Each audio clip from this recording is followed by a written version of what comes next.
say thank you.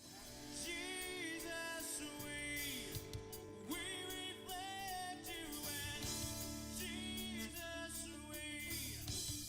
we're gonna be just like you. Jesus, we reflect you, and Jesus, we're gonna be just like you.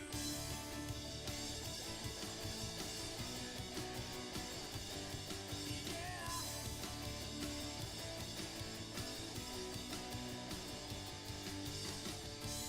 We are a lighthouse, yeah, for all the world to see.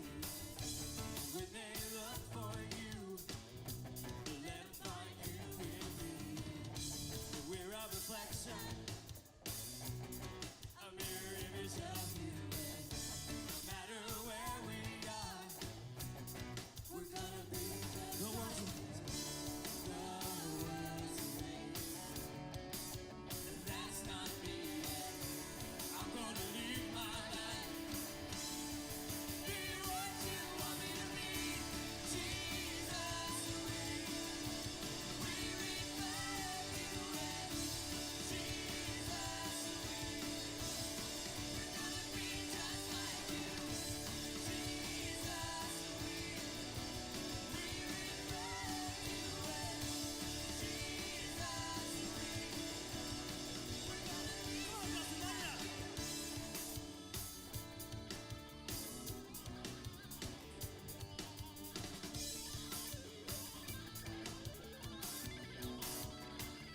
Here we go.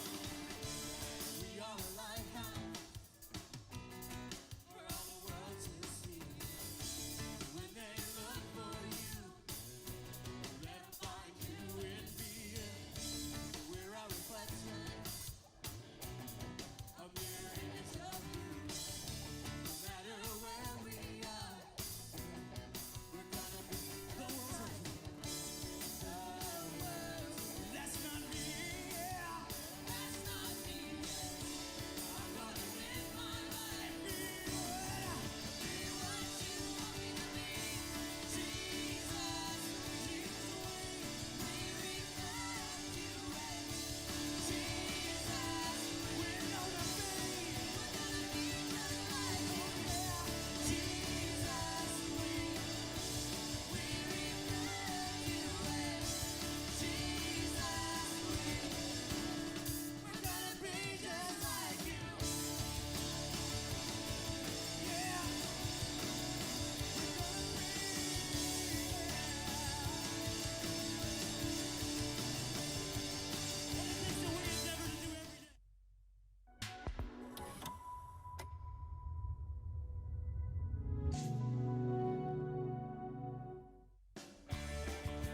Welcome to the Expanding Your Search and Stopping for Directions podcast with Brent Bailey. And at the tech booth, Jody Cook-Bailey and Luke Cardiel. We are growing our circles of connections and knowledge together with encouraging conversations and positive communications.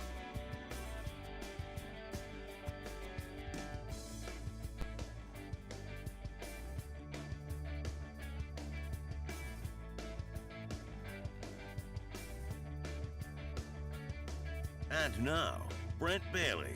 Guess what day it is? Guess what day it is? It's Wednesday, everybody, and welcome to Expanding Your Search and Stopping for Directions. It's Brent Bailey, and it's a great day. I got a great show planned for you today. My good friend Jeff Bardel is here to talk about his new book entitled If I Had Died That Day. Right now, though, let's go over to the tech booth and check in with Jody and Luke. Guys, how's it going over there? Going good. Hey. Are we all ready to go for the for a beautiful show today? Yes. Of course, Jeff's been on the show before, but that was when we were just getting started, and he's got a new book that's coming out just around the holidays. It's perfect time for a Christmas stocking stuffer, and so we're going to be talking to him about that. Of course, his story is one of the most powerful and inspiring stories you're ever going to hear in your life. So we'll bring him out here in just a few moments. He's going to be joining us all the way from the Tar Heel State. That's why the artwork was blue. Did anybody else notice it? Made it Tar Heel blue for him Tar today. Heel So blue. anyway, What's Tar Heel? like the North boy. Carolina Tar Heels, That's their mascot is a goat. I don't know, or a ram, not a goat, a ram. I'm not real sure what a Tar Heel is. We'll have Okay. to, maybe we'll ask him. yeah. Yeah, Let's do that. We'll add that. We'll ask to him. our list of questions. Maybe if we got people watching right now that are Tar Heel fans, you could explain in the comment section below right now what a Tar Heel Please do. is. Impress. Yeah, because here's the way I look at it. I grew up in Kentucky, and both us, Kentucky, and the North Carolina Tar Heels fans, we equally hate Duke. Yes, that's true. So you all do. we hate Duke, and it's almost like we can tolerate one another because we hate Duke so much. It's like the enemy of my enemy is my friend. So I don't know what a Tar Heel is, but I don't hate Tar Heels as much as I hate Blue Devils, which I'm sure Josh Huffman's watching right now. He's like the biggest Duke Blue Devil fan there is, and Yes. so he's on his way down here to Orlando, though. Did you know that, Jody? He's coming. Him and Megan are coming to see Oh, us. good. So- Good. Yay. I hope that wasn't a surprise for Megan. I probably just gave that away. Well, hopefully Hey, she- Megan, maybe she can't got- wait to see you. Anyway, all right, let's move on. Let's move on. get Let's into talk about the day. Let's like, talk what's about the day. going on. Yeah. I really want to talk about this real quick. It is National Special Education Day. Oh, what a And great day. Such a wonderful day. We know a lot of children who Yes, we do. we would consider, they're considered special education, whether it's a learning disability or it's autism or whatever it is. But what the purpose of this day is, it's not just to recognize the day Yeah. or recognize those that are specially educated, but it's the government. There's been laws that have been passed to give those children the right to the same free education that those that wouldn't be considered special education. So it's a wonderful day, and I would say a way to observe it is get involved in see where you can get involved. Yeah. There's a lot Plenty of of families. places to volunteer. Yes. Families that need help. Yeah. Church. Yes. Listen, if you go to a church that has a special needs area, that's Yes. one of the best things Yes. Oh my that a gosh. church could offer people. And that's been something we wanted to do at Direction At Direction Church. Church, yeah. I almost said Trinity Station. That's my Oh my parents' gosh. business. Has nothing to do with us. Anyway, Direction Church, because when we were on staff at a big church in Oklahoma at Rhema, we had an area called we called it Special Forces because there was a military theme for the youth group at the time, and it was called Special Forces, and it was for special needs children. Yeah. But a lot of churches have those, and it's a great, Yes. great outreach Yes, for families. it is. So, anyway, All right, moving on. What else? Our food of the day is National Fritters Day. Ooh. We got to talk about the Does fritters. Fried does it food. matter what? I No, mean, it doesn't. No, it's just It's fritters. just any kind. I mean, you get apple fritters, right. corn fritters, banana fritters. Yes. You can get. Would a hush puppy count as a fritter? I don't See, think so. I don't think it is. That's not really a pastry. but, no. It's definitely cornmeal. Do you know Yeah. where they got the name Hush Puppy? Where it's from? Where's it When they were settling this country and moving out west, it's actually through your birth state of Oklahoma. Yes, sir. They would obviously they were encroaching on the Native American lands, and so when they were at night when they felt like they were almost being attacked or on the verge of being attacked, the dogs would give them away. Like everybody could, they knew okay. where they were because the dogs would, and so they had these little cornmeal that they fried, Right. and they would give it to the dogs to shut 'em hush up. the puppies. I love it. Okay. I love it. So. You learned something today. Yeah. I did. Yeah. Yep. I'm not giving hush puppies to my dog though. No. I no. will eat them. All right. But let's just. I don't move know on. where the seafood connection came in. Anyway, go ahead, Jody. So I'm sorry. when we're talking about dogs, it is also National Mutt Day. Aw. A mutt is a mixed breed. I actually grew up. We had mutts in my Who childhood. didn't? Who didn't have a mutt? I don't know. I found one in a dumpster one time after work, I was so working sad. at a grocery store, my hometown. My uncle owned a grocery store, and I was working there, and I took the garbage out towards the end of the shift, and there was a puppy in there, and she was just our vet called him a Heinz variety. Okay. Heinz variety. And so we kept her Interesting. for a long time. Her name was Reese, and Oh. You rescued her. we rescued her. You saved her life. Yeah. So she was not a Rottweiler. No, but she looked like one. But Did she was mixed with something else. But anyway, today's National Mutt Day, so celebrate the mutts in your Yes. life. I found a boxer pit bull breed one time, and I took it in right before I was going to Rhema. It was right before I went to Rhema. Nice. Nice. Nice. It's pretty. They're cute. They Little all are. mutts. All right. Is that all of our That's national it. days? That is well, all we're talking about. So all right. let's talk So about something else. let's talk about something we wanna else. talk about. This day in 1999, I believe it was. No, excuse me, 2001. This was a huge day because this is the day that Enron filed for bankruptcy. Enron was one of the largest companies in the world. They had fudged on their books, hoping that they would catch up. And there were so many people that were blown away by their bankruptcy that it literally changed the landscape of the stock market and everything at that point. So it was this Wow. day in 2001. Also on this day in 1970. Now that was just a little bit before I was born, but on this day in 1970, the Environmental Protection Agency opened. The EPA opened its doors and started operating. And I'm not one of these guys that is completely anti-EPA, because I do believe that the planet did become healthier and better, because I remember being a youngster in the 70s when it was really just getting started. There was acid rain, and that went all the way into the 80s, and there was smoke and pollution. And cities like Pittsburgh, when you go to Pittsburgh, which is the birthplace of your mom, Sharon, Yeah. when you went to places like that, the buildings were all nasty and Right. just with and when you go to those places now, they're healthy and beautiful and things like that. So That's cool. it was this day that in 1970 that started. So Yeah. Interesting. yeah, it is, isn't it? We have anything else to talk We about? do have one more thing I want to talk about. Has anybody seen in the news lately about this thing called they're calling it the Utah Monolith? Has anybody seen this? Yeah. Now, here is a picture of it. What happened here is that there were some Parks and Services people that were out and about, and they found this in a place in Utah, which they say it's the desert of Utah. I wasn't aware that Utah had a desert, but Right. it's the desert of Utah. And when they found it, it's in a place that's not easily accessible. It is a very, really hard climb. In fact, they were releasing, public notice things from the Park Services saying, please do not try and go find this. It's in a place where you could get lost or stranded or injured. And so people, of course, started...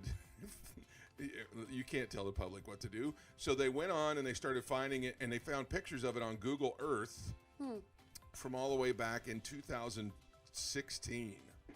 Wow. And nobody had seen it. It's been there for years, and nobody knew about it until these guys found it. And so then, of course, there were hundreds of people that made their way out into the Utah desert to find this thing and take pictures with it. Well, it's odd enough that it showed up there by itself, but then suddenly it vanished, just like it did from next to my head just now. It just vanished. And there were people that went to go find it, and there's all kinds of theories. Yeah, what is this? What is it? And so they're like, what is it? What is it? What is it? There's people that think it was a prank pulled by a famous artist, that he did it before he died so that people would find it. Other people are, of course, thinking aliens. Some people are Right. thinking all kinds of stuff. Anyway, so it disappears. Nobody knows what happens. It just vanishes. And the next day, are you ready for this? It pops up in Romania. That's so Interesting. wild. That's So Now, wild. here's the thing that is so interesting about this. Is this really the year to be messing around with monoliths that mysteriously... No. If this is a prank, let me just say bravo. But then second of all, you need to tell people, because this is going to cause mass hysteria. Because Romania is not just a little jaunt to the other side of no. next state over. You know, it was in Florida one day, it's in Georgia the next. Flying. This appeared on the other continent of Europe, which is across the Atlantic Ocean, thousands of miles, 8 or 10,000 miles away. I don't know how far away it is, but it's extremely far away. And so it's 1 day shipping. It must have been Amazon. I don't know how they got it there, but They got it there with a drone. is this really the year to be messing around with aliens and stuff like that? I don't know. No, it is not. I don't know. But anyway. It would happen at the end, though, right? I don't know. We still don't know. I guess it's still in Romania right I guess now, we so keep we'll an see eye what on happens. it So, and yeah. see if it goes anywhere else. Yes. As long as it doesn't start blinking, I'm okay. If it ends up in the South Pole. Or playing the 2001 A Space Odyssey theme or whatever. But Right. anyway. All right. Well, that's what's going on around the country today. Let's get into our guest today and expand our search.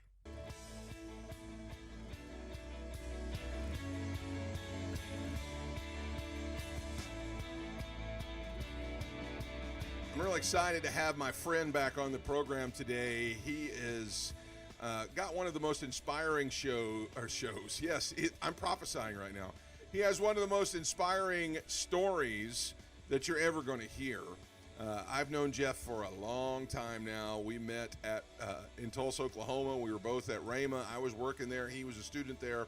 And Jeff has a incredibly inspiring story that begins in tragedy. And he has spoken all over the world. He's got a brand new book that is being released right now, just in the last week or so. And it's a perfect stocking stuffer. It's going to be called, or it is called, If I Had Died That Day. So please welcome to the program. I can call him my friend, but he's also an author and a speaker and a golf phenom. Give it up for Jeff Bardel, everybody, as he comes on. Hey, there he is. What's up? Good to be on. Yeah. It's good to have It's you good to back be on. So let me ask you a question first. Okay. So All right. do you want to know what a Tar Heel is now, or would you rather wait until the end? Let's get into it real quick because I want to talk about your book and everything. So tell us what a Tar Heel is. Okay.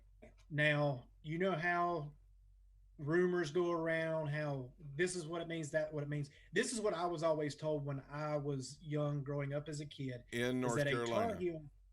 In North Carolina, that a Tar Heel was a soldier from the state of North Carolina, and it was to the point that they wouldn't retreat no matter what. They would stand their ground.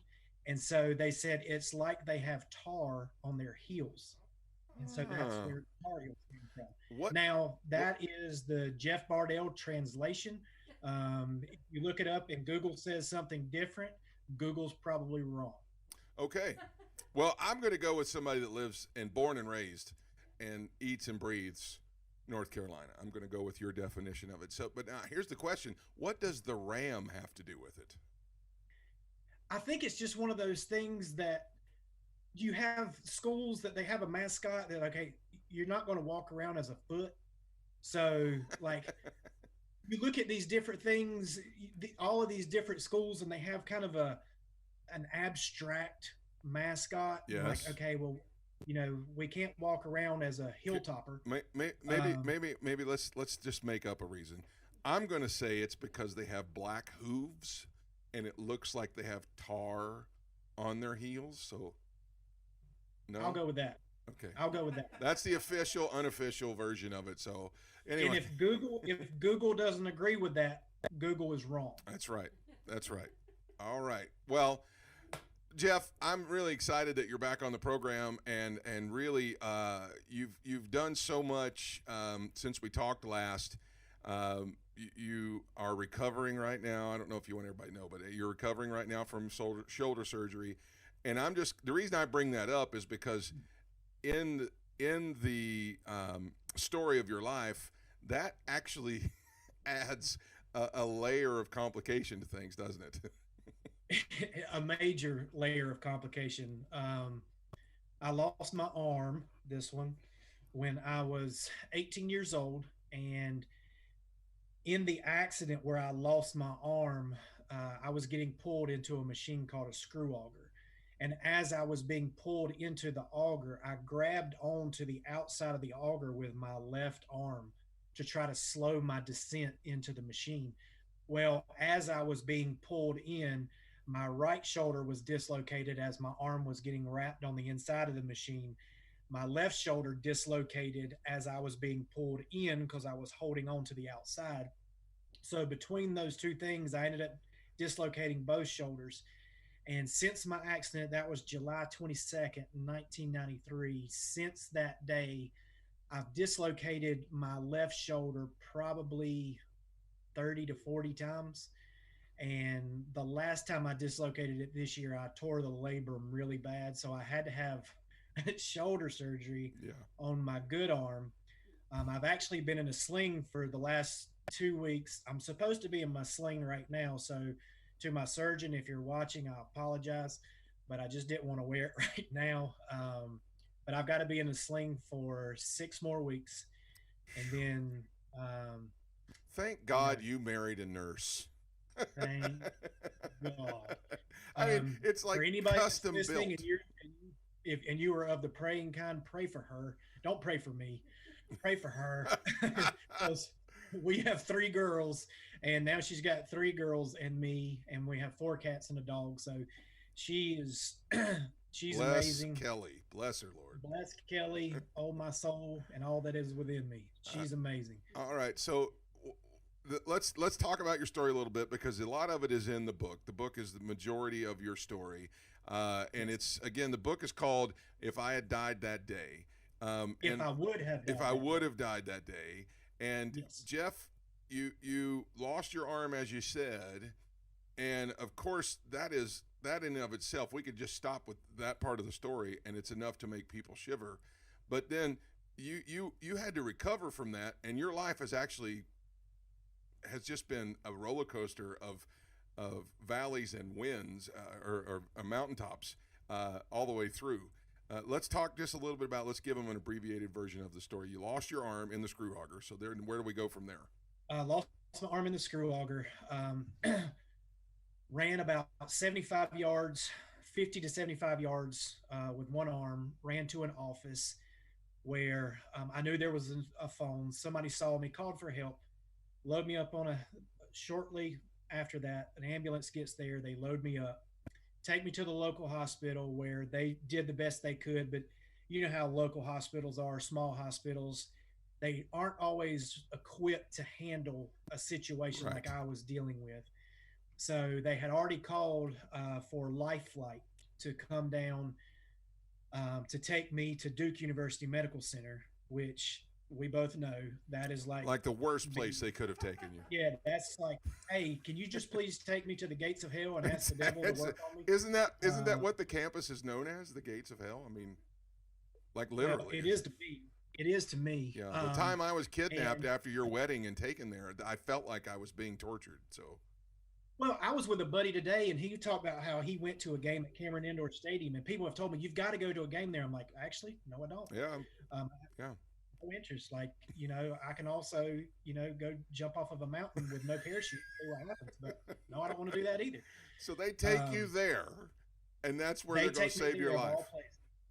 They take me there to save my life. I'm like, Lord, please don't let them find I'm a Tar Heel fan. And there was a couple of times while I was in surgery that, everything was kind of going along fine, but, I had lost 3/4 of my blood at the time as well. So I'm in surgery. I'd been in surgery at this point for probably 6 or 7 hours, and my heart rate started plummeting. It had kind of was hovering in the 60 beats per minute, and it plummeted down into the 20s where they were losing me quickly. So they pumped me full of a medicine. I believe it's called ephedrine. I'll have to check with my wife to be sure, but to get my heart going again. So the beats came back up, and then 5 minutes later it plummeted again. So there was twice they were really close to losing me, but I was able to, the second dose, my heart rate kind of leveled out, and I surgery for 13 hours, in the hospital for 16 days, having to learn how to live my life all over again with only one arm, because I was right-handed before the accident. And an athlete. Was going to play baseball in college. Like, yeah. Yeah. They're like, now you're left-handed. I'm like, well, actually I'm only handed, but whatever. And so it was just kind of learning how to live my life all over again. And I talk about this in the book, but the pain that I experienced was really bad, having my arm ripped off and, just I never lost consciousness until they put me to sleep. And once I got to Duke, it was really bad, but the everything that I dealt with afterwards, the depression, the suicidal thoughts, just hating my reflection in the mirror. There was just so much that I dealt with afterwards that was actually the hardest part of my book to write. It took me a while to write this book, but by far that chapter where I go into that kind of stuff, that took me by far the longest because it was so hard to write because I was reliving it and Yeah. experiencing some of those feelings again. So that part was pretty brutal. Let me ask you this: as Okay. you're writing it, now you've told that story. I mean, when we had you speak for us here in Orlando, and the multiple times you spoke for us in Tulsa, you would tell that part of the story a lot. How does it differ for you when you're writing? Is it because it took longer to tell it, or I mean, did you relive it every time you told it? How does that go? I think it was the fact that I was like when I'm sharing my testimony, um, I know where I'm going. Yeah. I know that I'm going to get through this part and I will get to the happy stuff quickly. I will get to where I gave my life to Jesus, and my life turned around so quickly when that happened. But when I'm writing it, and you can ask my wife, there are times that I would come in to sit down and write it, and I wouldn't get anything. I would read what I'd written, and I would close the computer and walk away because it was every time I wouldn't just sit down and start writing. Yeah. I would read what I'd written, and then I would write some more. But sometimes reading what I'd written was just, I mean, I went to the darkest places that I've been because I want this book to be as genuine and authentic as possible.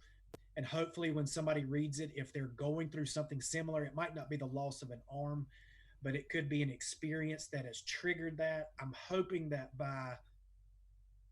I think one of the things that a lot of time is missed in the church is just authenticity and being real. Come on. You have to act like you always have it together, that you never have any problems, that, oh, I walk by faith, so I never experienced any hardships. Well, that's not the world that I live in. I experience hardships, and I have developed a motto in my life that I no longer ask when something negative happens. I no longer ask, God, why me? I always ask, God, how can you get glory out of this? Mm. And so part of the way for God to get glory from this is for me to get really vulnerable, lay it all out there on the table, but then show what God did in my life and through my life to get me through it, to show other people that it's possible. It's kind of like you and I have talked before about being a blueprint for other people. Yeah. If I experience something negative in my life, I want to be able to overcome that situation and get through it, not barely squeak by, not barely get by, but overcome. And by doing that, show other people how to overcome as well. Our guest today is Jeff Bardel, and he's an author of a brand new book entitled If I Had Died That Day, If I Would Have Died That Day. And you can buy that you can purchase a copy for Christmas is coming. It's a great stocking stuffer. You can buy that at jeffbardel.com, and Jeff will sign it and have it sent out to you as quick as he can.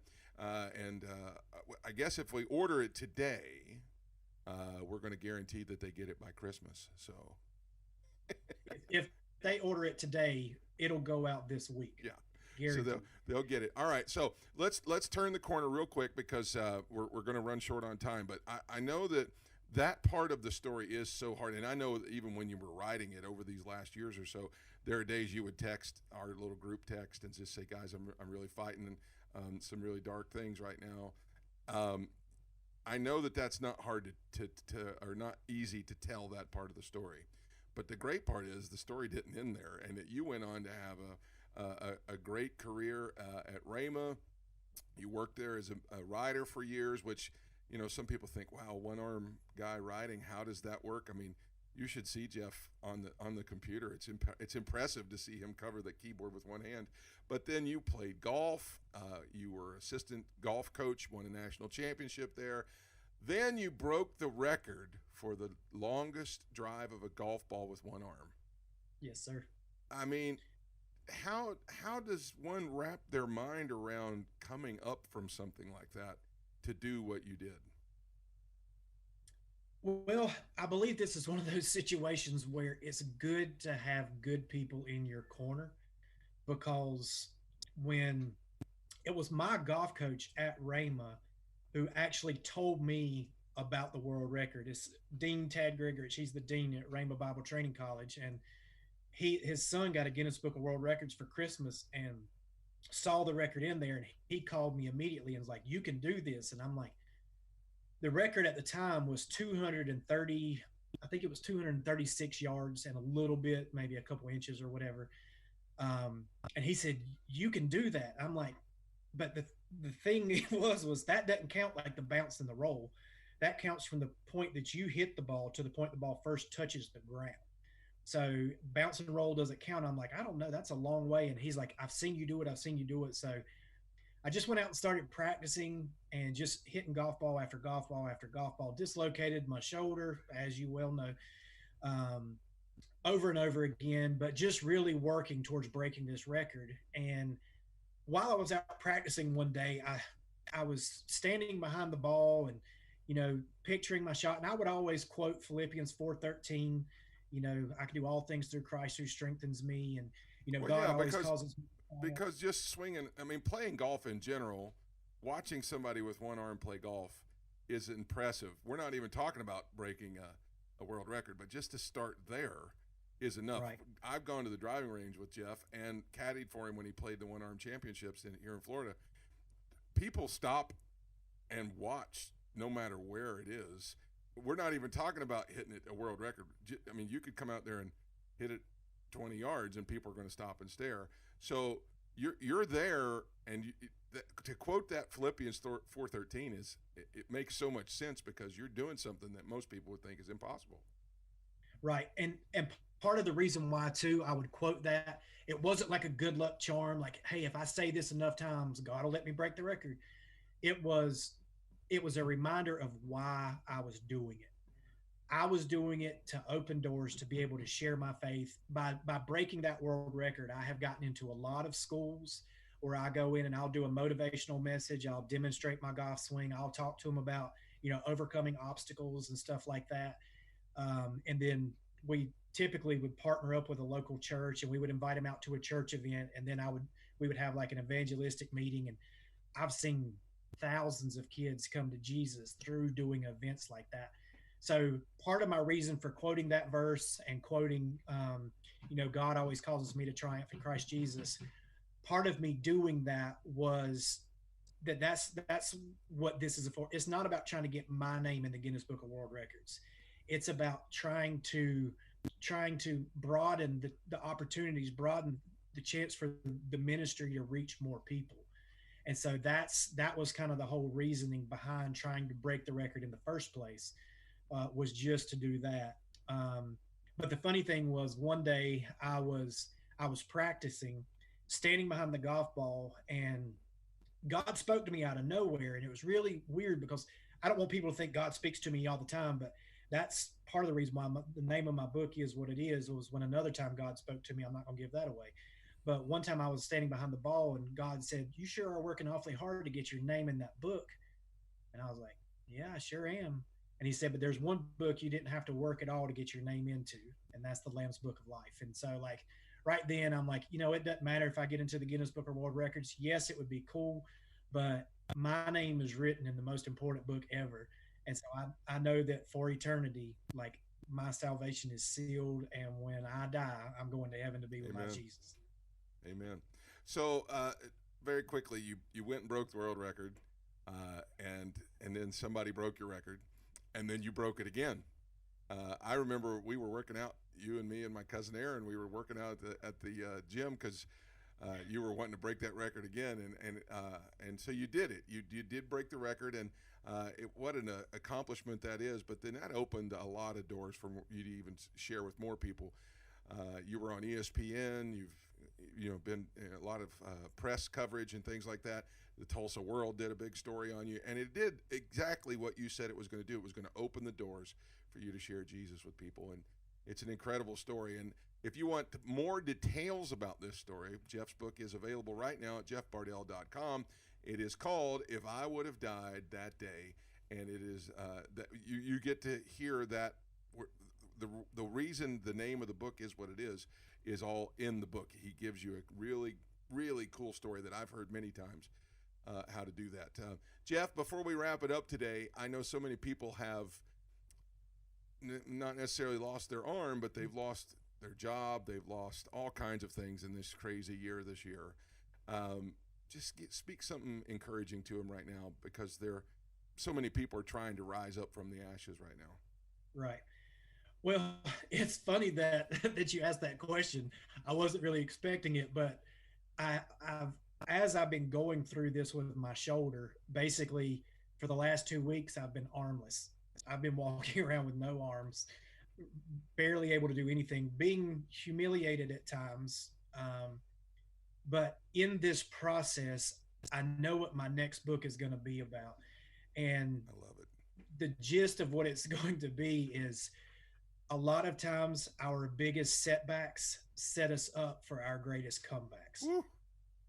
And so I'm about to run a lap around my office right now, because it just gets me excited just thinking about it. Because when I lost my arm, July 22nd, 1993, I thought my life was over. And there were times I wished it was. But I look back now, gosh, almost 30 years later, and to see all the amazing things that God has done in my life, all the amazing things God has allowed me to do and be a part of, I'm so grateful. So when a negative situation comes at you, it's not the end. It's not the end. You have just been set up for your greatest comeback. So whatever it is you might be going through, whether it's the loss of a job, whether it's the loss of a family member, whether it's a sickness, whatever it might be, there's so many things it could be. I don't care if it's abuse, whatever it might be, you have been set up for your greatest comeback. I sent a really cool story. I had a chance to send my book into a jail the other day. And it's something, for some reason, as I was writing it, it's something that never crossed my mind, that my book was going to go to a prisoner. And so I had the opportunity to write in the cover of the book to somebody I've never heard of, never met. And I wrote in there, I don't know why you're in there, and I don't care. I just know that Jesus loves you. He has a plan for your life, and good things are ahead. And so the thing is I don't care, to all the listeners that are listening, watching this right now, I don't care why you are where you are or what caused you to get into that bad place. But the one thing I know is that Jesus loves you. He has a plan for your life, and you are set up for an amazing comeback. Friends, this is my good buddy, Jeff Bardel, and his story is fascinating. His testimony is inspiring, and his ministry is absolutely motivational. I would encourage you to get a copy of his book today, If I Would Have Died That Day, available right now at jeffbardel.com. We're going to put his information up on the screen.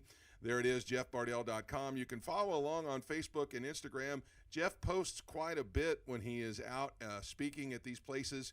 You can do it right there at Bardel Ministries on Facebook and Instagram. He's also on Twitter at Bardel. He does have a YouTube channel as well that has some videos of him speaking around the country. I think this one's going to be on there as well, as we seek to see Jeff, his face everywhere, because so many people have come to know Jesus because of him. Jeff, thanks so much for coming up on the show today. We love you. Of course, man, we don't get to see each other enough now, but Jody and I speak of you frequently. So we hope to see you soon. And we were talking the other day. I told your wife this after you got out of surgery. Jody was like, "When are we going to go to North Carolina so I can meet Kelly?" And I was like, "Oh my gosh, that's right. You've never met her." So He hasn't met. yeah. So I think it's time for one of our brother reunions. I agree. North Carolina seems like a good meeting spot. Now I'm telling you right now, if Keith's watching, he's trying to probably ready to make that happen right now. So anyway. Let's do it. All right, buddy. Love you. Have a great rest of your day. We'll talk to you soon. Everybody go and buy the book, jeffbardel.com, If I Would Have Died That Day. All right, let's take a minute and stop for directions.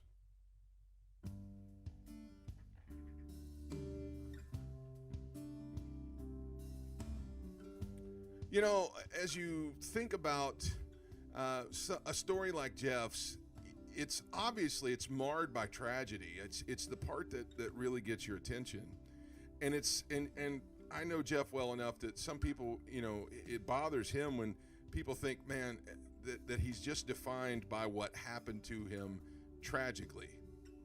But the thing about it is I know Jeff because he became an overcomer. I have a relationship with Jeff because of the odds that he came against and then overcame. I know Jeff from the difference that he's made with his story. And the great part about a comeback and rising from the ashes is that you don't have to be labeled forever by the tragedy, by the loss of the job.